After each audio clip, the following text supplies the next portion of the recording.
94.3 માં FM પર 16 always હું પ્રતીક્ષા તમારી સાથે ભાઈ ચેમ્બર ઓફ કોમર્સની બિલ્ડિંગથી જે આપણો ધ્વજ લહેરાઈ રહ્યો છે એની સામે મને એટલું ગૌરવ ફીલ થઈ રહ્યું છે કે આ વાત તમારી સાથે શેર કરી રહી છું. The southern Gujarat chamber of commerce યાન એક્સપોની જે સફર આજે 8 વર્ષથી અવિરત આપણા સુરતીઓ માટે, સાઉથ ગુજરાત માટે અને ઇન્ડિયા માટે અને આજથી શરૂઆત થઈ છે એ વિષય પર વાત કરવા માટે અત્યારે મારી સાથે છે મનીષ કાપડિયા. આ આખું એક્ઝિબિશન જે યાન એક્ઝિબિશન છે એ ચેમ્બર ઓફ કોમર્સની 8મી એડિશન છે અને આ એક્ઝિબિશનમાં આખા દેશભરમાંથી અલગ અલગ એક્ઝિબિટરો ભાગ લીધો છે અને સુરતની અંદર જે ટેક્સટાઇલની આપણી સિટી છે, ટેક્સટાઇલના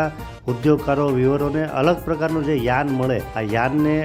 અલગ અલગ યાન દ્વારા અલગ અલગ કપડું બનાવી દુનિયાભરના માર્કેટમાં, જેમ આપણા પ્રધાનમંત્રી કહે છે નરેન્દ્ર મોદી સાહેબ કે આપણે લોકલ ટુ ગ્લોબલ જોવું છે, તો લોકલ ટુ ગ્લોબલ માટે અલગ અલગ યાનથી અલગ અલગ ક્વોલિટી બનાવી આ કપડા માટે. એટલે આપ સૌ આ યાન એક્ઝિબિશનની ખાસ મુલાકાત લો 21, 22, 23 ઓગસ્ટ સરસાણા. યસ,